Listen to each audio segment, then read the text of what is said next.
नमस्कार दोस्तों, आप सभी का हार्दिक स्वागत है इस क्लासेस में। भारतीय भूगोल के इस क्रम में जो आज का विषय था पूर्व में उल्लेखित किया, काफ़ी लेट वीडियो आ रही है, इसके लिए मुझे खेद है। पूर्व की क्लास में मैंने बताया था कि जो पार्ट चल रहा था उत्तर के पर्वतीय प्रदेश, ठीक है, जो नॉर्थ माउंटेन रीजन है उनकी बात कर रहा था मैं। उसमें हिमालय की बात हो रही थी। हिमालय की संक्षिप्त जानकारी, बेसिक इंट्रोडक्शन अबाउट हिमालय का मैंने दिया था। उसके बाद मैंने कहा था कि हिमालय की उत्पत्ति कैसी हुई, हिमालय का ओरिजिन कैसे हुआ, इसके संबंध में विभिन्न प्रकार के विद्वानों के मत क्या थे, स्टेटमेंट क्या थे, उनकी थियरी, उनके प्रिंसिपल, उनके सिद्धांत क्या थे, उसकी बात करनी है। दरअसल ये सिद्धांत विश्व भूगोल का विषय है। चूँकि बात हिमालय की हो रही है और हिमालय की उत्पत्ति का कहीं ना कहीं संबंध इनकी थ्योरी से है, इनके सिद्धांतों से है, और इनके सिद्धांतों को यहाँ पर बताना अनिवार्य है।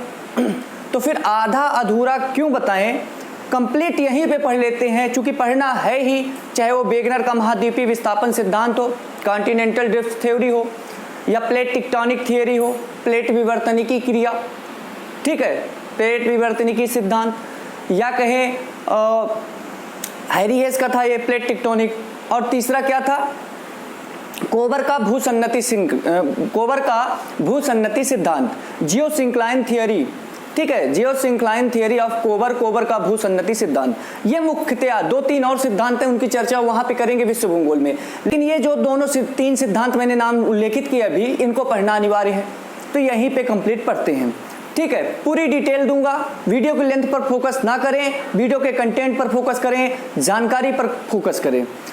आज ये आपको जो दिख रहा है, ये चूंकि अब यहाँ पे डिजिटल बोर्ड होता तो बाकायदे स्लाइड करते जाते दिखता जाता, लेकिन थोड़ा मेहनत लगी है, कोई दिक्कत नहीं, अभ्यास ही हो रहा है। एक बार में 2 बार में बनाते बनाते आप भी ऐसे करें तो आपसे पूरा वर्ल्ड मैप बनने लगेगा धीरे धीरे, ठीक है। अभ्यास करना चाहिए, बचना नहीं चाहिए उस चीज़ से कि पका पकाया मिल जाए, है ना। खैर, तो आज जैसा कि मैंने बताया टॉपिक है वो है वेगनर का महाद्वीपीय विस्थापन सिद्धांत। तो मैंने बताया कि सबसे पहले मैंने इसी सिद्धांत को क्यों चुना पढ़ाने के लिए, किसका, वेगनर का महाद्वीपीय विस्थापन सिद्धांत, continental drift theory of Wegener. क्यों? दरअसल वेगनर भैया ने सबसे पहले ही बताया पेंजिया क्या है, पैंथालासा क्या है ना।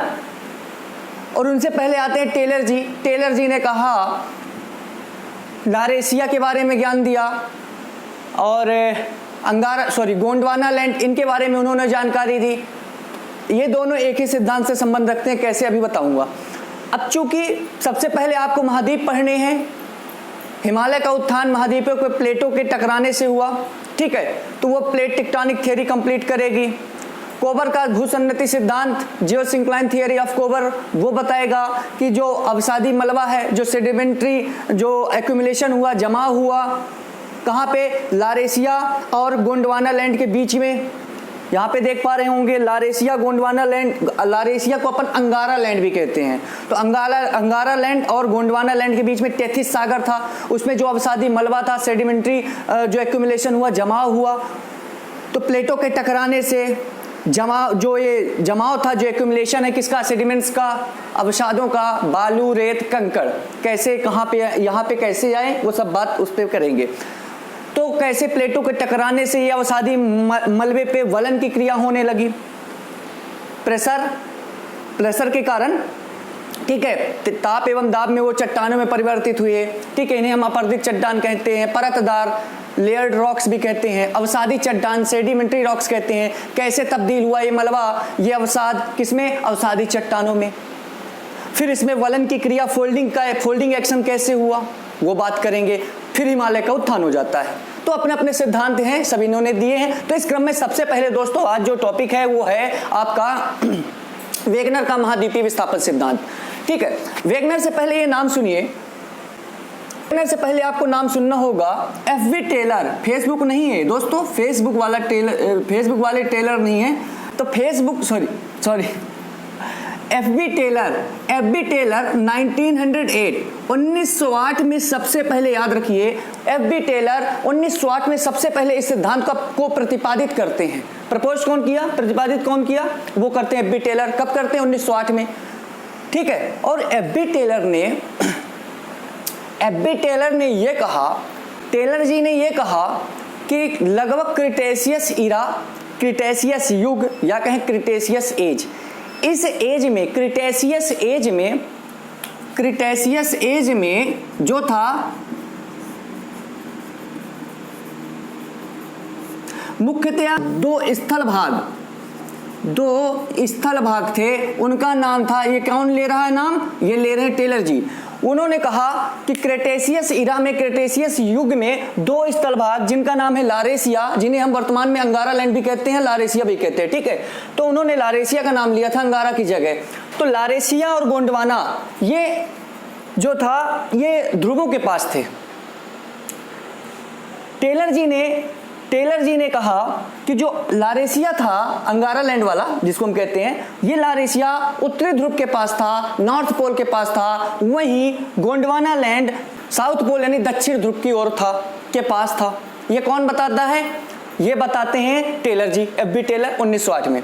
इसके बाद क्या होता है, एफ.बी. टेलर के बाद 1912 में दोस्तों आते हैं आपके अल्फ्रेड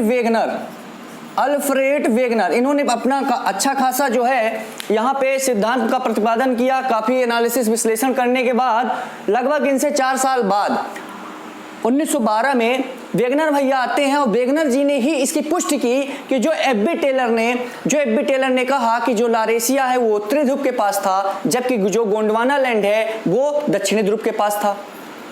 इन्होंने जानकारी दी और इस बात की पुष्टि, इसको प्रमाणित किया, कौन, इसको वेरीफाई किया, अल्फ्रेड वेगनर ने 1912 में। तब इनका जो सिद्धांत है, ये महाद्वीपीय प्रवाह सिद्धांत या कहें महाद्वीपीय विस्थापन सिद्धांत या कहें कॉन्टिनेंटल ड्रिफ्ट थ्योरी, ठीक है, तो प्रतिपादन इन्होंने किया था, लेकिन पुष्टि इन्होंने की, इसलिए इसी के नाम, इनका नाम जाना जाता है, ठीक है। अब चूंकि वेगनर है कौन, अल्फ्रेड वेगनर है कौन, ये जलवायु शास्त्री है। कौन है, जलवायु शास्त्री, क्लाइमेटोलॉजिस्ट। क्या है, क्लाइमेटोलॉजिस्ट, ठीक है, याद रखिएगा वेगनर जी। अब आप बताइए कि ये जलवायु शास्त्री है, अब बात कर रहे हैं भूगर्भ की। ये जलवायु है, क्लाइमेटोलॉजिस्ट हैं, जलवायु शास्त्री हैं और बात कर रहे हैं भूगर्भ की। क्यों, क्योंकि जो इन्होंने जलवायु के माध्यम से, जो इन्होंने क्लाइमेट के माध्यम से इन्होंने सिद्धांत दिया, जो इन्होंने जानकारी दी, वो दरअसल प्रमाणित हो रही है, प्रमाणित मानी जाती है। इन्होंने महाद्वीपीय प्रवाह सिद्धांत, महाद्वीपीय विस्थापन सिद्धांत, कॉन्टिनेंटल ड्रिफ्ट थ्योरी, इसके साथ साथ इन्होंने इसी माध्यम से, इसी सिद्धांत में ये बताया कि वलित पर्वतों की उत्पत्ति कैसे हो गई, फोल्डेड माउंटेन का ओरिजिन कैसे हुआ, और साथ में जो द्वीपीय चाप, जो आइलैंड आर्क निर्मित हुए, जैसे कि आप देख पा रहे होंगे सखालिन, जापान, फिलिपाइन, ठीक है, इधर आप क्यूराइल, इधर आप देख रहे हैं क्यूबा और वेस्ट इंडीज, ऐसे द्वीपीय चापों की रचना कैसे हो गई। तो एक तीर से तीन शिकार अल्फ्रेड वेगनर जी ने किया। मैंने बताया क्या पहला तो इन्होंने बताया कि महाद्वीपों का विस्थापन कैसे हुआ, महाद्वीपों का, कॉन्टिनेंट्स का या स्थलखंड का जो एक था, पहले कभी प्राचीन काल में वो एक स्थलखंड हुआ करता था, दिख रहा होगा, इसका विभाजन कैसे हुआ, इसका डिवीजन कैसे हुआ, ये अलग कैसे हुआ। इसके साथ साथ इन्होंने ये भी बताया दोस्तों कि वलित पर्वतों की उत्पत्ति कैसे हुई, फोल्डेड माउंटेन्स का ओरिजिन कैसे हुआ, साथ में जो आइलैंड आर्क यानी कि द्वीपीय चापों का निर्माण कैसे हो गया। एक तीर से तीन शिकार इन्होंने कर दिए। चलिए क्रम से बात करते हैं दोस्तों। वेगनर महोदय ने ये बताया कि अब जैसे कि टेलर जी ने बताया कि जो लारेशिया है वो उत्तरी ध्रुव, नॉर्थ पोल, और जो गोंडवाना लैंड था वो साउथ पोल यानी दक्षिणी ध्रुव की ओर था, पास में था। इसकी पुष्टि कैसे करते हैं वेगनर जी, जरा ये देखिए। वेगनर जी बताते हैं कि जो ये महाद्वीप हैं, या उन्होंने महाद्वीपों की जगह दरअसल स्थलखंड का नाम लिया। जो आपको ये स्थलखंड दिख रहे हैं उनके हिसाब से महाद्वीप ही हैं और स्थलखंड भी कह सकते हैं। तो ये जो कॉन्टिनेंट आपको दिख रहे हैं दोस्तों, इनमें अलग अलग टाइम पीरियड पर, अलग अलग कालक्रम पर क्या हुआ है, हिमानीकरण के इनको साक्ष्य मिले हैं। हिमानीकरण मतलब बर्फ का एक परत बिछ जाना, बर्फ की एक लेयर, चादर बिछ जाना, ठीक है। फ्रीजिंग कहते हैं जिसको, बर्फ का जमाव। तो इनको हिमानीकरण के साक्ष्य मिले हैं और इन्होंने ये कहा कि अलग अलग टाइम पीरियड पर, अलग अलग कालक्रम पर ये जो महाद्वीप हैं हिमानीकरण से ग्रसित थे। टेलर जी ने तो बताया ना कि ध्रुवों के पास थे, और आप जानते हैं ध्रुवों की विशेषता क्या होती है, जो ध्रुवों की जो पोल हैं उनकी स्पेशलिटी क्या होती है, हिमानीकरण, फ्रीजिंग। आप ध्रुवों की ओर जाएं, north pole to south pole, south pole to north pole जाएं, आपको बर्फ मिलेगी। आप उस कटिबंधीय क्षेत्र से जो 0 डिग्री लैटिट्यूड लाइन है, अक्षांश रेखा, जिसे हम भूमध्य रेखा, जिसे हम इक्वेटर, जिसे हम बृहद वृत्त यानी लार्ज सर्कल कहते हैं, इसके आप साउथ ऊपर चले जाएं नॉर्थ में, उत्तरी ध्रुव की ओर, तो यहाँ से ये इस भूमध्य रेखा से, इस इक्वेटर से जितना ऊपर आप जाते जाएंगे आपको जो है गर्मी का कम आभास होगा, ठंडी धीरे धीरे बढ़ती जाएगी और एक समय जब आएगा जब आप पोल के पास पहुंचेंगे तो आपको बर्फ की चादर मिल जाएगी, हिमानीकरण के साक्ष्य मिल जाएंगे। वहीं भूमध्य रेखा से आप साउथ की ओर जब प्रस्थान करेंगे तो गर्मी का आभास कम होएगा और साथ में आपको महसूस होगा कि हमको ठंडी बढ़ रही है, क्योंकि आपको पता है ट्रॉपिकल जोन, उष्णकटिबंधीय क्षेत्र, उष्णकटिबंधीय क्षेत्र की जो विशेषता होती है, जो स्पेशलिटी होती है, वो ये होती है कि ये क्षेत्र लगभग वर्ष भर गर्म रहता है। सबसे ज्यादा हाई टेम्परेचर, उच्च तापमान किसमें देखा जाता है, उष्णकटिबंधीय क्षेत्र में। उष्णकटिबंधीय क्षेत्र मैंने बताया है ट्रॉपिकल जोन, जाके देखिए वीडियो वो क्या होता है। कर्क रेखा और मकर रेखा के बीच का क्षेत्र 23.5 degree northern latitude, 23.5 degree southern latitude के जो बीच का रीजन है वो कहलाता है ट्रॉपिकल जोन, उष्णकटिबंधीय क्षेत्र, और ये सबसे गर्म होता है, ठीक है। अब आगे देखिए, तो वेगनर भैया ने बताया कि हिमानीकरण के साक्ष्य मिले, फ्रीजिंग, ठीक है। इसी के साथ इन्होंने बताया कि जो महाद्वीप, जो स्थलखंड विषुवत वृत्त के या कहीं इक्वेटर के नजदीक थे, वहां पर कैसे उनको जलवायु देखने को मिली, कैसी जलवायु, कैसा क्लाइमेट देखने को मिला, उष्णकटिबंधीय जलवायु, ट्रॉपिकल क्लाइमेट देखने को मिलता है। साथ में उन्होंने बताया कि जो स्थलखंड, जो महाद्वीप, कॉन्टिनेंट ध्रुवों के पास थे, नॉर्थ पोल और साउथ पोल, यहाँ पर उन्होंने जब देखा कि जो महाद्वीप पोल के पास थे, ध्रुवों के पास थे, वहाँ पर बर्फ की चादर बिछी हुई है, यानी हिमानीकरण है, ठीक है। हिमानीकरण के साक्ष्य मिल गए। जो कॉन्टिनेंट, जो महाद्वीप द्वीपों के पास थे, उनमें उनको हिमानीकरण के साक्ष्य मिले, फ्रीजिंग के साक्ष्य मिले, एविडेंस ऑफ फ्रीजिंग, ठीक है। हिमानीकरण के साक्ष्य मिलते हैं। और हिमानीकरण के साक्ष्य कहाँ मिले, ये हिमानीकरण के साक्ष्य पोल में मिलते हैं, उत्तरी ध्रुव और दक्षिणी ध्रुव। और ध्रुवों की विशेषता, जैसे कि मैंने जस्ट पूर्व में उल्लेखित किया कि ध्रुवों की जो विशेषता होती है वो यह होती है कि यहाँ पर बर्फ की चादर बिछी होती है, यहाँ पर हिमानीकरण होता है, और हिमानीकरण अर्थात बर्फ की चादर का बिछा होना। यह बात समझ में आई आपको? तो टेलर जी ने यही तो कहा था कि लारेशिया और गोंडवाना लैंड ध्रुवों के पास था क्रिटेशियस ईरा में, क्रिटेशियस युग में। और इसकी बात की पुष्टि करते हैं कौन? वेगनर, अल्फ्रेड वेगनर ने। उन्होंने बताया कि मुझे कुछ महाद्वीपों पर बर्फ की चादर मिली है या कहीं हिमानीकरण के साक्ष्य मिले हैं, एविडेंस ऑफ फ्रीजिंग। तो इस प्रकार इन्होंने पुष्टि की और इस सिद्धांत का उन्होंने प्रतिपादन कर डाला। दोस्तों आगे अल्फ्रेड वेगनर जी बताते हैं, उनको तो सारे महाद्वीपों पर, जितने महाद्वीप हैं उन्हें बर्फ की चादर तो नहीं मिली, लेकिन कुछ महाद्वीप प्रमुखतया उन्हें गोंडवाना लैंड के महाद्वीपों पर जो है हिमानीकरण के साक्ष्य, एविडेंस ऑफ फ्रीजिंग के साक्ष्य मिलते हैं। क्लियर है? कौन कौन से? गोंडवाना लैंड से टूटकर कौन बना है आपको पता है ना? गोंडवाना लैंड से आपका दक्षिणी अमेरिका, अफ्रीका, इंडिया, ठीक है, इंडिया, मेडागास्कर और Australia, Australia, India, Madagascar, Africa and दक्षिणी अमेरिका, साउथ अमेरिका, ये गोंडवाना लैंड के पार्ट हैं। अतीत काल में, प्राचीन काल में, एंशिएंट टाइम पर ये गोंडवाना लैंड का एक भाग हुआ करता था। इनको सबको मिलाकर, इनको मिला दिया जाए तो गोंडवाना लैंड हुआ करता था, और इसके विभंजन के फलस्वरूप ये महाद्वीप बनते हैं। और अल्फ्रेड वेगनर जी को इन्हीं महाद्वीपों पर क्या मिले? हिमानीकरण के साक्ष्य मिलते हैं, अर्थात फ्रीजिंग के एविडेंस मिलते हैं। क्लियर है? ये बात हो गई किसकी? अल्फ्रेड वेगनर की हिमानीकरण के संदर्भ में। अब इन्होंने बताया दोस्तों कि जो साउथ अमेरिका है, दक्षिण अमेरिका और ऑस्ट्रेलिया है, और जब अपना इंडिया है या कहें प्रायद्वीपीय भारत, इसे पेनिनसुलर इंडिया बोलना उचित रहेगा, ठीक है, पेनिनसुलर इंडिया, प्रायद्वीपीय भारत, और मेडागास्कर और आपका अफ्रीका, इन्हें यहाँ पर दोस्तों हिमानीकरण के साक्ष्य मिलते हैं, यानी फ्रीजिंग के एविडेंस मिलते हैं। और आपको पता है कि जो एविडेंस मिले इस फ्रीजिंग के, तो इसकी खास बात क्या होती है? किसकी फ्रीजिंग की, हिमानीकरण की? बर्फ की चादर, बर्फ की चादर। अब आप जानते हैं, उन्होंने बताया कि इन महाद्वीपों पर मुझे जो है हिमानीकरण के साक्ष्य मिले, इसका मतलब बर्फ की चादर रही होगी। और इससे यह प्रमाणित हो जाता है कि ये कभी महाद्वीप जो थे दक्षिणी ध्रुव के अधीन थे, या कहें ध्रुवीय जलवायु के अधीन थे, क्योंकि अब दक्षिणी ध्रुव साउथ पोल के पास है, तो साउथ पोल में कैसी क्लाइमेट देखने को मिलेगी? ध्रुवीय जलवायु, पोलर क्लाइमेट देखने को मिलेगी कि नहीं मिलेगी? तो इस बात से इन्होंने पुष्टि कर डाली, और ये वाकई में सत्य है कि इन क्षेत्रों पर उन्हें जो है हिमानीकरण के साक्ष्य मिले थे। ठीक है, क्लियर है? निष्कर्षतः हम ये कहने का प्रयास कर रहे हैं, या उन्होंने ये कहा कि जो आपने अभी सुना, इससे आप निष्कर्ष निकाल सकते हैं कि ये महाद्वीप प्राचीन काल में ध्रुवों के पास थे। प्राचीन काल में, एंशिएंट टाइम में, क्रेटेशियस ईरा में ये ध्रुवों के पोल के पास थे। बाद में करोड़ों वर्षों तक प्रक्रिया चलती रही और ये ध्रुवों से दूर हटते गए।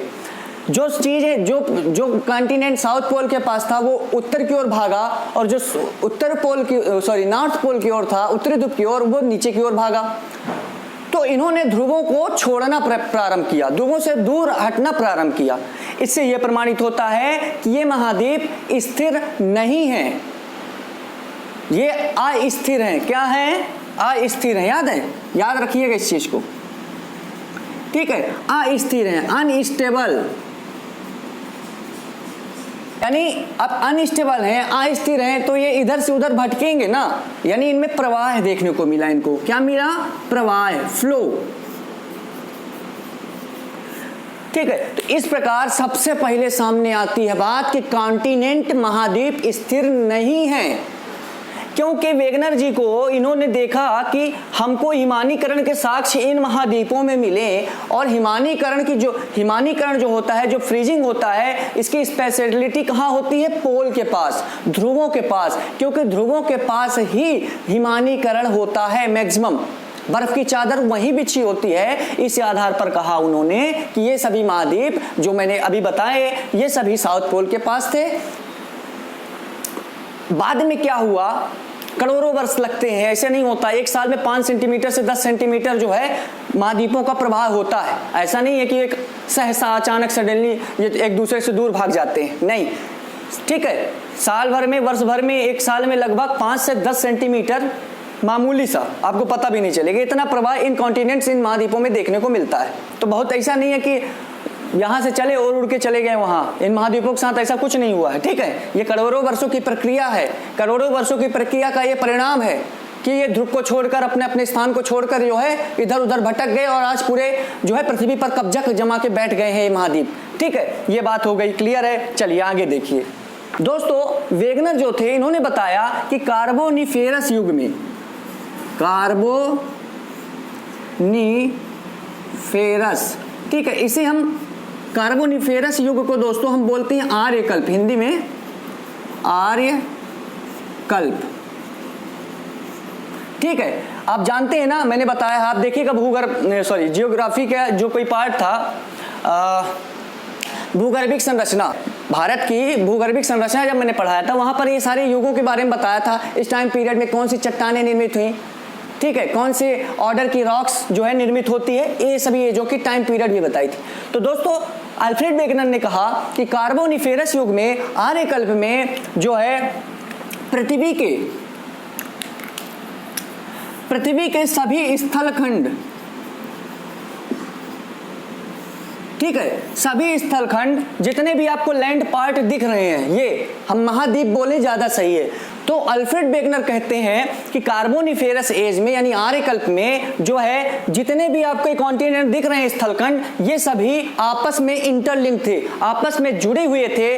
यानी ये जितने महाद्वीप दिख रहे हैं वो सभी जुड़े हुए थे और इस शेप को, इस आकार को, इस स्थलखंड को अल्फ्रेड वेगनर ने पैंजिया नाम दिया था।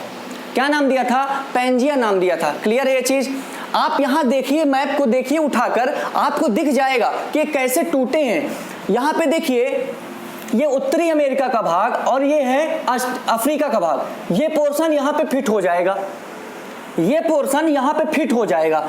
वहां से छोड़िए, इसको देखिए, ये पोर्शन यहां फिट हो जाएगा। मेडागास्कर को देखिए, ये इधर चिपक जाएगा। अफ्रीका और अरब ये देखिए फिट हो जाएगा। जैसे ये एक दूसरे से टूटे हैं उसी आकार में हैं, बस दूर चले गए हैं। यदि उन्हें पास लाया जाएगा तो वो उसी शेप में फिर बैठ जाएगा। जैसे इस मार्कर को देखिए, ये मार्कर अलग हो गया, दूर चला जाएगा, लेकिन उसको पास में लाया जाए तो इसका ढक्कन इस पे फिट बैठेगा। वही चीजें इनके साथ हुई हैं। इस आधार पर यह भी कहा जाता है अल्फ्रेड वेगनर जी के द्वारा कि ये महाद्वीप कार्बोनिफेरस एज में, युग में, इरा में, ये सभी स्थलखंड, ये जितने भी टुकड़े हैं, लैंड पार्ट हैं, ये आपस में जुड़े हुए थे और इन्हें पैंजिया नाम देते हैं अल्फ्रेड वेगनर जी। साथ में अल्फ्रेड वेगनर ने दोस्तों ये भी बताया कि इस पैंजिया के चारों तरफ एक महासागर का जो है फैलाव था, विस्तार था, extension of the ocean around Pangaea. ठीक है, पैंजिया के चारों तरफ महासागर का विस्तार था और इस महासागर को अल्फ्रेड वेगनर महोदय जी ने पैंथालासा का नाम दिया। क्या नाम दिया? पैंथालासा। तो दो चीजें आपने सुनी, पैंजिया, पैंथालासा। पैंजिया क्या है? अल्फ्रेड वेगनर ने बताया ये सभी जब जुड़े हुए थे, टूटा नहीं था। ठीक है, और पैंथालासा क्या है? पैंजिया के चारों तरफ जो एक्सटेंशन है या विस्तार है किसका? समुद्र का, महासागर का, वो है पैंथालासा। क्लियर है? चलिए, तो आपने अभी दो चीजें सुनी, पैंजिया और पैंथालासा। तो दोस्तों, जब कार्बोनिफेरस युग में अल्फ्रेड वेगनर जी ने यह बताया कि कार्बोनिफेरस युग में ये सभी स्थलखंड आपस में जुड़े हुए थे, जिसे पैंजिया कहा, तो उन्होंने ये कहा कि यदि इन्हें फिट बैठा दिया जाए, यानी इनमें उनको एक चीज देखने को मिली, भौगोलिक एक रूपता, भौगोलिक एक रूपता, यानी जियोग्राफिकल यूनिफॉर्मिटी, जियोग्राफिकल यूनिफॉर्मिटी या कहें भौगोलिक एक रूपता देखने को मिली। यानी कि जिसको जो जहां है उसको यदि पास लाया जाए तो वो फिट बैठेंगे। ओमान की खाड़ी नहीं, लाल सागर के ऊपर है अरब प्रायद्वीप और जस्ट साउथ में है अफ्रीका, तो अफ्रीका और अरब प्रायद्वीप को फिट बैठा दिया जाएगा। और लाल सागर का निर्माण याद रखिए, अफ्रीका से जब अरब प्रायद्वीप टूटा था, अफ्रीका से जब अरब प्रायद्वीप टूटा था तो बीच में जो है महासागर का विस्तार हो गया था। और आपको पता है इधर कौन है? अरब सागर। तो अरब सागर का पानी, अरेबियन सी का पानी, जो ये टुकड़े टूटे तो इनके बीच में गैप हुआ और ये अरब सागर का पानी घुस गया यहाँ तक, जिसे हम कहने लगे लाल सागर, रेड सी। ये सारी चीजें प्लेट टेक्टोनिक थ्योरी में आएंगी। तो इनके अनुसार इन्हें एक भौगोलिक एक रूपता दी जा सकती है और उन्होंने इस भौगोलिक एक रूपता को एक नाम दिया दोस्तों, और वो नाम है साम्य स्थापना। साम्य स्थापना। ठीक है, ये जो भौगोलिक एक रूपता देखने को मिली इसका नाम है साम्य स्थापना, अकॉर्डिंग टू अल्फ्रेड वेगनर।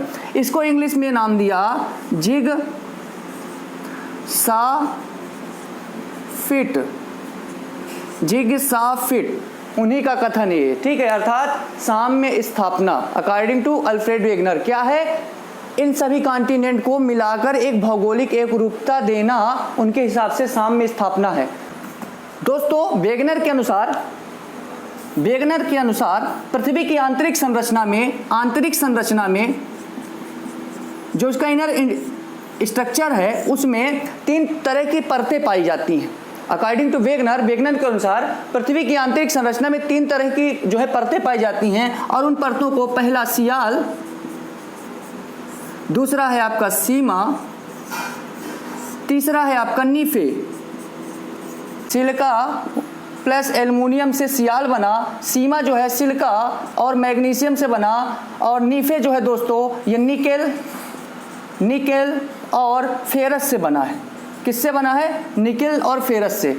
ये किसने बताया? वेगनर ने, कि आंतरिक संरचना में 3 परतें हैं, उन परतों के नाम है सियाल, सीमा, निफे। आगे देखिए दोस्तों, ठीक है, आप जब आगे पढ़ेंगे प्लेट टेक्टोनिक थ्योरी और कोबर का भूसन्नति सिद्धांत, वहां पर एक शब्द आएगा स्टेनोस्फीयर। क्या आएगा? स्टेनोस्फीयर।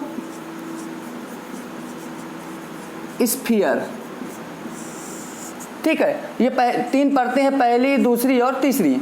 ठीक है, तो जब आप पढ़ेंगे आगे दूसरा जो सिद्धांत है वहां पे स्टेनोस्फीयर का नाम आएगा। इसे अपन रासायनिक रूप से सीमा कहते हैं। क्या कहते हैं? स्टेनोस्फीयर को सीमा कहते हैं। क्या कहते हैं? सीमा। क्लियर है? और एक और आपको मिलेगा लिथोस्फीयर। क्या मिलेगा? लिथोस्फीयर। लिथोस्फीयर, ठीक है, ये आगे मिलेगा। तो अभी उन्होंने चूंकि सियाल, सीमा, निफे की बात की है, लेकिन इनका attachment according to chemical structure, रासायनिक संरचना के अनुसार ये स्टेनोस्फीयर सीमा ही है और लिथोस्फीयर सियाल को कहा जाता है, क्योंकि यही उनकी बनावट है। क्लियर है? तो लिथोस्फीयर सियाल और सीमा कौन है? स्टेनोस्फीयर। अब बात समझिए दोस्तों, जो स्टेनोस्फीयर है, स्टेनोस्फीयर ये अर्धगलित अवस्था में है। कैसा है? याद रहे, अर्धगलित अवस्था में, यानी सेमी लिक्विड फॉर्म में है, सेमी लिक्विड स्टेट में है, या कहें तरल अवस्था में है, स्टेट अवस्था में, या कहें अर्ध ठोस अवस्था में है, या कह सकते हैं आप पेस्ट के रूप में है। टूथ पेस्ट करते हैं ना, वो पेस्ट की तरह है, ना तो हार्ड और ना ही बिल्कुल पानी की तरह। ठीक है, तो इसे हम अर्ध तरल अवस्था कहते हैं, सेमी लिक्विड स्टेट कहते हैं, और ये स्टेनोस्फीयर इसी में है। जबकि लिथोस्फीयर दोस्तों ये दृढ़ स्थलीय भूखंड होता है। क्या होता है? दृढ़ स्थलीय भूखंड। ठीक है, या हम कह सकते हैं, अभी सामान्य से रूप में जानिए, क्योंकि आगे जब पार्ट बनेगा दूसरा सिद्धांत वहां पर लिथोस्फीयर और स्टेनोस्फीयर की बाकायदे चर्चा होगी। लेकिन जनरली ये समझिए, लिथोस्फीयर वो है जहां हम आज खड़े हैं, यानी पृथ्वी की सतह। क्या? पृथ्वी की सतह या महाद्वीपों की सतह, कॉन्टिनेंट्स का जो सरफेस है उसको हम लिथोस्फीयर की संज्ञा देते हैं। जिस पर हम खड़े हैं वो कितना हार्ड है, दृढ़ है ना, कठोर स्थलीय भूखंड है, इसे को हम लिथोस्फीयर कहते हैं। वहीं स्टेनोस्फीयर क्या है? सेमी लिक्विड स्टेट में है, अर्धगलित अवस्था में है, या तरल अवस्था में है, लिक्विड फॉर्म में है, या कहें इसे हम अर्ध ठोस अवस्था या कहें पेस्ट के रूप में है। क्लियर हुआ? इस प्रकार हम ये कह सकते हैं सियाल क्या है? दृढ़ स्थलीय भूखंड है, क्योंकि सियाल को ही लिथोस्फीयर कहा जाता है रासायनिक रूप से। वहीं सीमा को हम स्टेनोस्फीयर कहते हैं। इस प्रकार हम कह सकते हैं जो सीमा है दोस्तों ये अर्धगलित अवस्था में है। ठीक है, प्लास्टिक स्टेट बोलते हैं इसको। क्या बोलते हैं? Plastic state.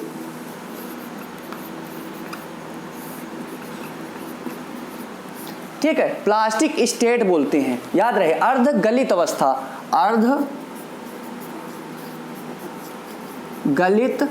अवस्था। क्लियर है? अर्धगलित अवस्था यानी प्लास्टिक स्टेट में कौन है? सीमा यानी स्टेनोस्फीयर। क्लियर है? अब ये जो मैंने बताया इसका काम क्या है जरा देखिए।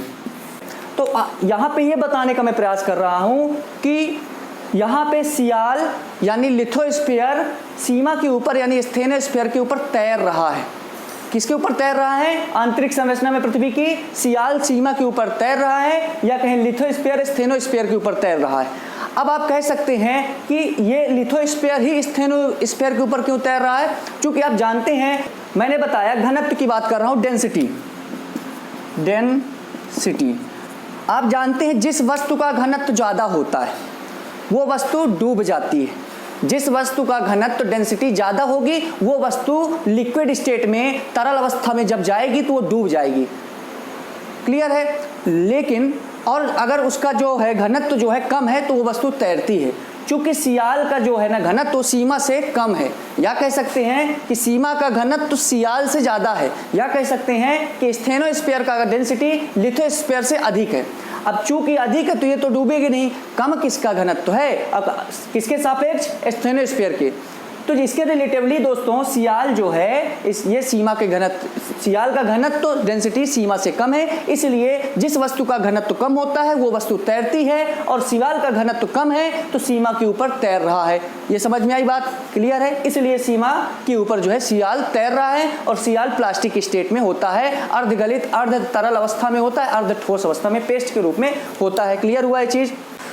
अब आपको ये बता दूं दोस्तों कि इसी सियाल के ऊपर हमारे जो है पेंजिया हुआ करता था। क्या? पेंजिया। ठीक है, क्रिटेशियस कल्प में, क्रिटेशियस ईरा में इसी में हमारे 7 महाद्वीप पाए जाते हैं। इसको हम अपन ऐसे डिवाइड कर दें, यदि 2 3 1 2 3 4 5 7 सॉरी महाद्वीप बोल रहा हूँ, प्लेट। ठीक है, यह 7 प्लेटें हो गई, और आप जानते हैं कि सभी महाद्वीप प्लेटों के ऊपर स्थित हैं। ये जो सियाल है ये दरअसल प्लेटों के रूप में विभाजित है। सियाल दृढ़स्थलीय भूखंड है और प्लेटों के रूप में विभाजित है। हम जिसके ऊपर खड़े हैं दृढ़स्थलीय भूखंड है, और हम इंडिया के ऊपर खड़े हैं, हम इंडियन प्लेट के ऊपर खड़े हैं। क्लियर है? इंडियन प्लेट कैसी है? कठोर है, उसके ऊपर देख रहे हैं हम लोग खड़े हैं ना। तो सीमा का वही सियाल का यही कथन है, सियाल के लिए यही कह रहा हूं मैं कि जो सियाल है दोस्तों यह दृढ़स्थलीय भूखंड है, और यह लगभग 7 बड़ी प्लेटों में विभाजित किया गया है, जैसे Indian plate, Eurasian plate, African plate, ये सारी प्लेटें हैं। और ये सभी प्लेटें दोस्तों इस सीमा के ऊपर, इस स्टेनोस्फीयर के ऊपर तैर रही हैं, क्योंकि इनका घनत्व जो है सीमा के घनत्व से कम है, और जिस वस्तु का घनत्व जो है कम होता है वह वस्तु तैरती है। एक समय ऐसा आता है कि पेंजिया का विभाजन होता है, विभंजन होता है। क्या होता है?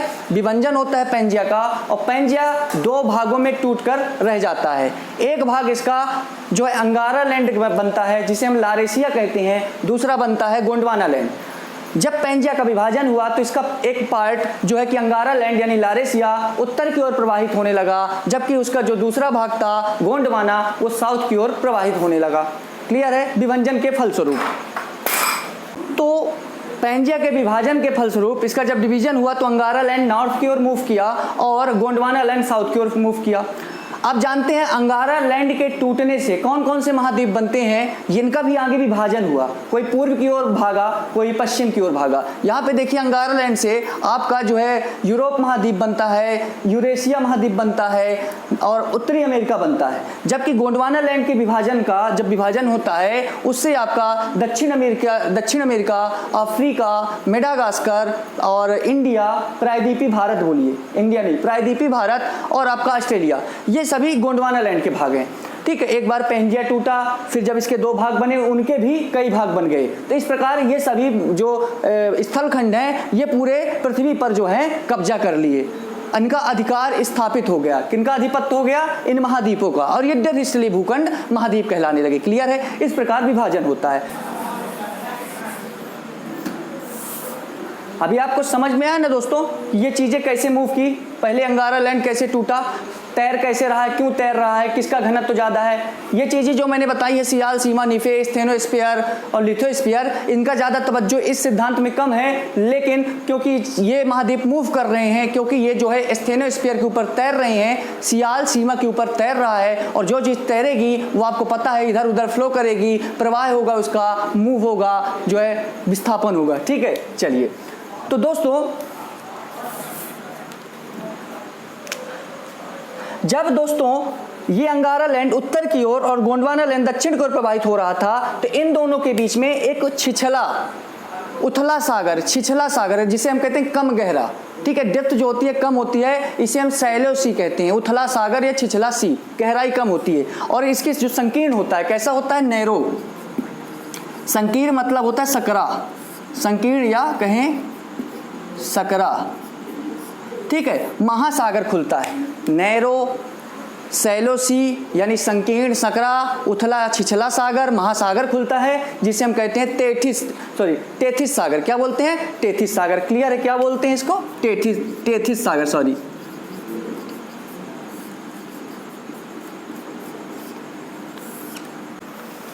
ठीक है दोस्तों, जो ये उत्तर की ओर गोंडवाना लैंड, अंगारा लैंड जा रहा था, जो अंगारा लैंड का प्रवाह उत्तर की ओर होता है, ये किस बल के कारण होता है? तो अल्फ्रेड वेगनर जी ने बताया कि ये दोस्तों गुरुत्व बल और प्लवनशीलता शीलता बल, ठीक है, फोर्स ऑफ बॉयंसी और ग्रेविटी फोर्स, ग्रेविटेशनल फोर्स और फोर्स ऑफ बॉयंसी, प्लवनशीलता बल और गुरुत्व बल के कारण जो है अंगारा लैंड यानी लारेशिया का प्रवाह उत्तर की ओर हुआ, जबकि दोस्तों कि पश्चिम की ओर कैसे प्रवाह होता है।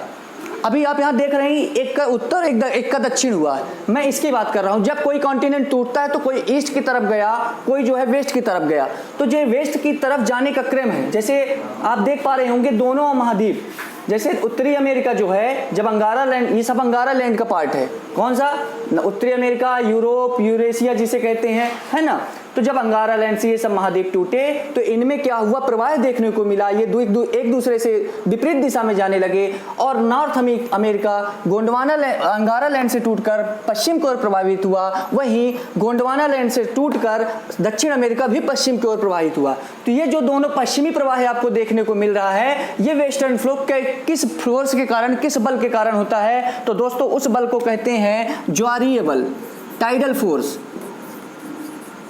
ज्वारीय बल, टाइडल फोर्स, क्लियर है। और यह बल किससे लगता है, ये चंद्रमा के द्वारा पृथ्वी पर लगाया गया बल, चंद्रमा के द्वारा पृथ्वी पर लगाया गया बल जो है आकर्षण बल बोल सकते हैं इसको, ठीक है। चंद्रमा के द्वारा पृथ्वी पर लगाया गया बल ही ज्वारीय बल कहलाता है। इसी ज्वारीय बल के कारण, टाइडल जो फोर्स के कारण समुद्रों में, महासागरों में ज्वार भाटे की घटना देखने को मिलती है प्रायः, ये ज्वारीय बल के कारण। तो पश्चिमी प्रवाह किसके कारण हुआ, पॉइंट करिएगा, ज्वारीय बल। उत्तरी प्रवाह कैसे हुआ, गुरुत्व बल, ग्रेविटेशनल फोर्स और प्लवनशीलता बल, ठीक है, फोर्स ऑफ बायंसी, इसके कारण जो है ये प्रवाह देखने को मिलता है। तैर इसलिए रहे हैं क्योंकि सियाल सीमा के ऊपर तैर रहा है, जो चीज़ तैरती है तो इधर उधर भागती है, और भागने के लिए भी पावर चाहिए, बल चाहिए, वो बल ये होते हैं, क्लियर है भाई। अभी मैं तैर रहा हूँ किसी चीज़ में, अब मैं नदी में तैर रहा हूँ, मुझे राइट साइड जाना है, लेफ्ट साइड जाना है, तो कुछ ना कुछ मुझे फोर्स लगाना पड़ेगा, फोर्स लगाना पड़ेगा। कुछ पानी मुझे रोकेगी घर्षण के कारण, क्योंकि अब पानी, मैं आगे जाऊंगा तो पानी मुझे पीछे लाने का, रोकने का प्रयास करेगी, तो एक फोर्स लगता है, एक अपोजिट फोर्स लगता है। ये समझ में आई बात। मेरी इच्छा होगी कि इधर जाना है, जब तक बल नहीं लगाऊंगा तब तक इधर नहीं जाऊंगा, भले ही मैं पानी के ऊपर तैर रहा हूँ। यहाँ भी वही परिस्थिति है, स्टेनोस्फीयर के ऊपर, लिथोस्फीयर स्टेनोस्फीयर के ऊपर, या कहीं सियाल सीमा के ऊपर तैर रहा है, और तैर तो रहा है लेकिन इनमें उत्तर दक्षिण पूरा पश्चिम प्रवाह देखने को मिल रहा है। तो मैंने बताया ये प्रवाह होने के लिए बल की भी आवश्यकता होगी, तो वो बल होते हैं gravitational force, force of buoyancy, प्लवनशीलता बल, गुरुत्वीय बल, और चंद्रमा के द्वारा पृथ्वी पर लगाया गया ज्वारीय बल यानी ज्वारीय शक्ति, टाइडल फोर्स, क्लियर है। चलिए, क्लियर हुआ। गोंडवाना लैंड से दक्षिण अमेरिका और आपके अंगारा लैंड यानी लारेशिया से नॉर्थ अमेरिका जब पश्चिम की ओर दोनों भागे, तो इसके लिए जिम्मेदार है वो है आपका ज्वारीय बल। दोस्तों अभी मैं कुछ देर पहले उल्लेखित किया कि जब गोंडवाना लैंड टूटता है, दक्षिण अमेरिका, अफ्रीका, मेडागास्कर, प्रायद्वीपीय भारत, ऑस्ट्रेलिया, तो ये विभंजन हो गया कब, जुरैसिक काल में शायद होता है, सॉरी जुरैसिक एज में ही होता है, लगभग 20 से 21 करोड़ साल पहले ये घटना होती है। ये सहसा अचानक नहीं होता है, एक वर्ष में लगभग 10 सेंटीमीटर से 8 से 10 सेंटीमीटर, 5 से 10 सेंटीमीटर मूवमेंट होता है। किसमें, ये जो प्रवाह होने का, फ्लो होने का जो है मूवमेंट देखने को मिलता है, कितना, लगभग 5 से 10 सेंटीमीटर पर ईयर, ठीक है। चलिए, तो दोस्तों जुरैसिक काल में लगभग 20 से 21 करोड़ साल पहले क्या होता है कि जब ये गोंडवाना लैंड इतने महाद्वीपों में टूटा, इतने स्थलीय भागों में टूटता है, तो अब आपको समझ में आएगा कि जब ये टूटे हैं तो कहीं ना कहीं हमारा प्रायद्वीपीय भारत किसी से पहले जुड़ा रहा होगा। तो जी हाँ, हमारा प्रायद्वीपीय भारत और मेडागास्कर ये दोनों अफ्रीका महाद्वीप से जुड़े थे। तो अफ्रीका महाद्वीप से पहले दोस्तों कौन टूटता है, मेडागास्कर, याद रहे। मेडागास्कर के साथ हमारा इंडिया भी टूटता है, मेडागास्कर और इंडिया साथ में टूटते हैं, किससे, अफ्रीका से, लगभग जुरैसिक एज में 21 करोड़ वर्ष पहले। कुछ समय बाद क्या होता है, इंडिया फिर मेडागास्कर से भी अलग होके किधर, उत्तर की ओर प्रवाहित होने लगता है। किधर, उत्तर की ओर। जब इंडियन प्लेट यूरेशियन प्लेट से टकराती है, तो टकराने के क्रम में जो उसकी दिशा होती है किसकी, इंडियन प्लेट की, वो उत्तर से क्या हो जाती है, उत्तर पूर्व, उत्तर से उसकी दिशा उत्तर पूर्व हो जाती है, नॉर्थ और ईस्ट, क्लियर है, नॉर्थ ईस्ट दिशा डायरेक्शन उसकी हो जाती है। पहले क्या हुई, उत्तर की ओर, फिर जब इंडियन प्लेट यूरेशियाई प्लेट से टकराएगी तो उसकी डायरेक्शन चेंज होगी और डायरेक्शन हो जाएगी नॉर्थ ईस्ट, क्लियर है, ऐसे टूटा। तो दोस्तों जब प्रायद्वीपीय भारत अफ्रीका से, एक प्रकार से समझिए, जब प्रायद्वीपीय भारत पेनिनसुलर इंडिया अफ्रीका से अलग होता है टूटकर, तो इनके बीच में एक जलीय क्षेत्र का निर्माण होता है जिससे महासागर खुलता है। उस महासागर को हिंद महासागर कहा गया। क्या कहा गया? हिंद महासागर। क्लियर है? उसी प्रकार दोस्तों जब अंगारा लैंड यानी लारेशिया से लगभग जो है 3 महाद्वीपों का निर्माण हुआ, 3 स्थलीय भूखंड में बना। कौन कौन सा? उत्तरी अमेरिका, यूरोप और एशिया। उत्तरी अमेरिका, यूरोप, एशिया।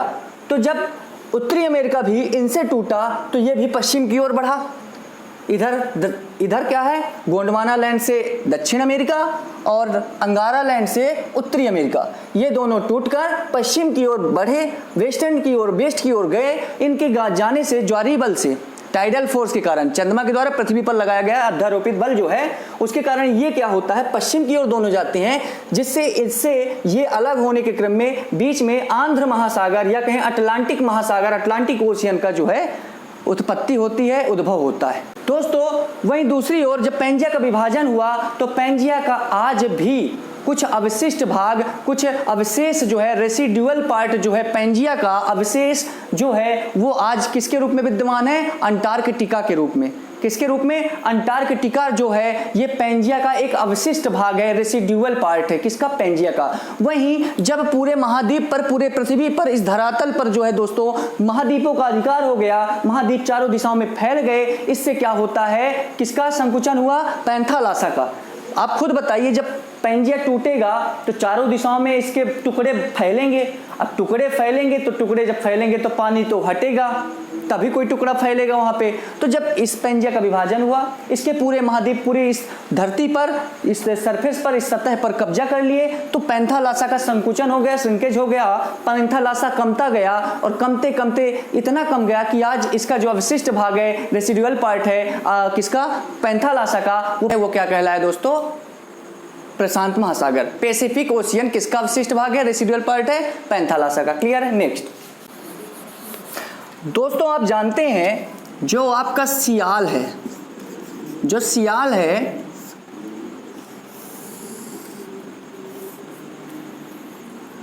ये जो सियाल है ये दरअसल किसके ऊपर तैर रहा है? ये दरअसल सीमा के ऊपर तैर रहा है।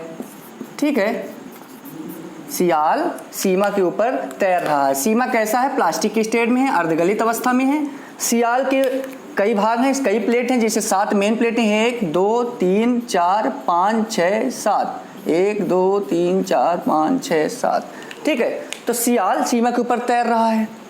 और आप जानते हैं कि नॉर्थ अमेरिका अंगारा लैंड से टूटकर पश्चिम की ओर बढ़ा, साउथ अमेरिका गोंडवाना लैंड से टूटकर पश्चिम की ओर बढ़ा, और इस फ्लो का या कहें प्रवाह का जो बल है, कारण है, वो ज्वारीय बल है, चंद्रमा द्वारा पृथ्वी पर लगाया गया बल, या कहें ज्वारीय बल के कारण ये दोनों महाद्वीप पश्चिम की ओर प्रभावित होने लगे। और जब दोस्तों आप जानते हैं कि चूंकि प्लेटिक किसका विभाजन है? सियाल को ही कई प्लेटों में विभाजित किया गया है। सियाल ही मुख्यतः 7 बड़ी प्लेटों में, कभी कभी आपको 6 प्लेटें मिलेगी, लेकिन ये दोनों को मिलाकर 6 बोला जाता है यदि इनको अलग अलग प्लेटें पढ़ें, क्योंकि साउथ अमेरिका गोंडवाना लैंड से अलग हुआ, नॉर्थ अमेरिका अंगारा लैंड से, तो अलग अलग ही पढ़ना उचित होगा। तो इसी सियाल को 7 प्लेटों में, बड़ी प्लेटों में विभाजित किया गया। इस क्रम में क्या होता है कि चूंकि सियाल तैरता है, ये सियाल है, सियाल तैरता है, सियाल के 7 बड़ी प्लेटों में विभाजित किया गया। तो मैं 2 प्लेटों का नाम ले रहा हूं। इसमें देखिए ये जो 2 प्लेटें हैं ये दोनों हैं उत्तरी और दक्षिणी अमेरिका। अब चूंकि सियाल तैर रहा है सीमा के ऊपर, जब तैरेगा तो इसका फ्लो भी इधर इधर होगा। चूंकि पश्चिमी प्रवाह हो रहा है ज्वारीय बल के कारण, चंद्रमा के ज्वारीय बल के कारण, टाइडल फोर्स के कारण जो पश्चिमी प्रवाह हो रहा है, इस क्रम में क्या होता है, इन दोनों महाद्वीपों का जो पश्चिमी भाग है, वेस्टर्न पार्ट है किसका? इन दोनों कॉन्टिनेंट का, वो मुड़कर फोल्ड होकर वलित हो जाते हैं। कैसे हो जाते हैं? फोल्ड हो जाते हैं, वलित हो जाते हैं। और इस क्रम में इस पश्चिमी प्रवाह के इस वलन की प्रक्रिया के कारण, ये फोल्डिंग एक्शन के कारण 2 विशाल श्रृंखलाएं, पर्वत श्रृंखलाएं, माउंटेन रेंज का निर्माण होता है, और वो है रॉकी और इंडीज पर्वतमालाएं। क्लियर है? आइए हिमालय पर बात करते हैं। दोस्तों मैंने बताया कि जैसे गोंडवाना लैंड और अंगारा लैंड के बीच जब ये पेंजिया का विभाजन हुआ इन दोनों में, तो इनके बीच इनका भी विभाजन उत्तर और दक्षिण की ओर प्रवाह हुआ। पेंजिया के विभाजन के फलस्वरूप अंगारा और गोंडवाना लैंड बने। अंगारा गोंडवाना लैंड का प्रवाह उत्तर और दक्षिण की ओर होने लगा, तो इसके बीच में एक संकीर्ण नहरों और उथला या कहीं छिछला जो है महासागर खुला। सैलो ओशियन ओपन होता है, जिसे हम अपन टेथिस सागर कहते हैं। चूंकि इन दोनों भूखंड से अंगारा लैंड यानी लारेशिया और गोंडवाना लैंड से नदियों का प्रवाह हो रहा था, तो नदियों ने क्या किया, ये टेथिस सागर में अपना अवसाद जो है, मलबा जो है, जो सेडिमेंट्स है, रेत कंकड़ बालू पत्थर जो भी है, मिट्टी पत्थर, ये सब टेथिस सागर में जमा करती रही। ताप एवं दाब के चलते, टेम्परेचर एंड प्रेशर के कारण ये जो मलबा है ये किसमें तब्दील हो गया, चट्टानों में, रॉक्स में। और वो चट्टानें कहलाई परतदार चट्टान, लेयर्ड रॉक्स, या कहीं अवसादी चट्टान, सेडिमेंट्री रॉक्स। क्लियर है? तो चट्टानें बनी। फिर क्या होता है दोस्तों, फिर जब इसमें मलबा जमा हो गया, फिर आगे बताते हैं वेगनर जी क्या बता रहे हैं कि जब अफ्रीका से प्रायद्वीपीय भारत, जो पेनिनसुलर इंडिया है, प्रायद्वीपीय भारत है, ये जब अफ्रीका से टूटकर अलग हो रहा था, तो इसकी ये उत्तर की ओर बढ़ने लगा, अफ्रीका से टूटकर उत्तर की ओर जाने लगा। तो क्या होता है, यूरेशियन प्लेट और इंडियन प्लेट के बीच में था कौन, टेथिस सागर। भाई अंगारा लैंड का पार्ट कौन है, यूरेशिया यानी एशिया, और गोंडवाना लैंड का पार्ट प्रायद्वीपीय भारत। इन दोनों के बीच में कौन था, वो टेथिस सागर। तो जब ये दोनों के भाग आपस में टकराएंगे तो उसके बीच में पड़ कौन रहा था, टेथिस सागर पड़ रहा था। इसमें टकराने से क्या होता है, जो अवसादी मलबा है, सेडिमेंट, यहाँ पे अवसादों का जमा हुआ है, एक्युमुलेशन ऑफ सेडिमेंट किसमें, टेथिस सागर में। तो क्या होता है, उसमें जो है मोड़, उन चट्टानों में जो अवसादी चट्टान यहाँ पे बन गई इस महासागर में, उनमें मोड़ की प्रक्रिया होती है, वलन होता है, फोल्डिंग होती है, फोल्डिंग एक्शन देखने को मिलता है। और इस क्रम में हिमालय और अल्पाइन व हिमालय जैसे विशाल पर्वतों की जो है उत्पत्ति होती है। क्लियर है? किसकी, अल्पाइन व हिमालय की। ये बात हो गई। और एक और बताया उन्होंने, तो इस प्रकार आपने क्या देखा, बलित पर्वतों के बारे में भी इन्होंने अपना सिद्धांत दिया। मोस्टली इनका सिद्धांत महाद्वीपों के विस्थापन से था, फ्लो से था, कोई पूर्व में जा रहा है, कोई पश्चिम में जा रहा है, पैंथालासा पेंजिया के संबंध में था। लेकिन इन्होंने वलित पर्वतों की उत्पत्ति के संबंध में भी अपने मत दिए, स्टेटमेंट दिए। लेकिन साथ में एक और चीज इन्होंने बताई, द्वीपीय चाप।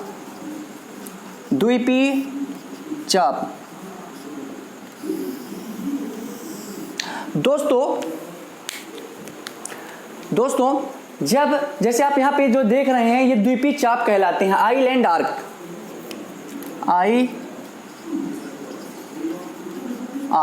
ठीक है। जैसे यहाँ पे देखिए अमेरिका और जो है दक्षिण अमेरिका।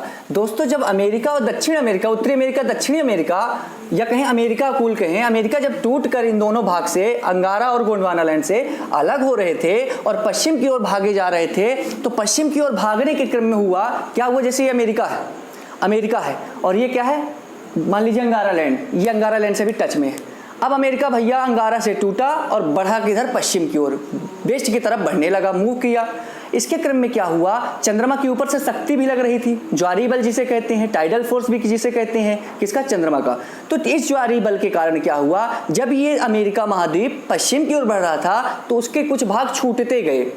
भाई इसको साथ में जैसे ये लीजिए, कुछ भाग छूट गए लेकिन और भाग आगे बढ़ता गया, ठीक है। कुछ भाग चंद्रमा के ज्वारीय शक्ति के चलते इससे अलग हो गए और इन्हीं को हम क्या कहते हैं, जैसे यहाँ पे देखिए ये बढ़ रहे थे तो कुछ उसके भाग छूटते गए, क्योंकि चंद्रमा के द्वारा पृथ्वी पर बल भी लग रहा है, उसके चलते ये अपना कुछ भाग नहीं अपने साथ ले जा पाया, जिससे यहाँ पर कुछ द्वीपीय चापों की, आइलैंड आर्क्स की क्या हुआ, निर्माण हुआ। उन्हें हम क्या कहते हैं, जैसे उदाहरणार्थ यहाँ पे आप देखेंगे क्या क्या है, वेस्ट इंडीज और क्यूबा जैसे जो है द्वीपों का निर्माण हुआ, द्वीपीय चापों का निर्माण होता है। वहीं दोस्तों जब एशिया महाद्वीप पश्चिम की ओर प्रवाहित था, एशिया महाद्वीप जब पश्चिम की ओर प्रवाहित था तो यहाँ भी चंद्रमा के ज्वारीय बल के चलते एशिया का कुछ भाग छूटता गया, यानी चंद्रमा ने कुछ भाग पकड़ लिया, एशिया भागा जा रहा था तो चंद्रमा ने उसको पकड़ा और कुछ भाग, पूरा तो नहीं रोक पाया एशिया को, लेकिन उसके कुछ छोटे छोटे पार्ट्स को नोच लिया, छोड़ लिया, और इससे ऐसे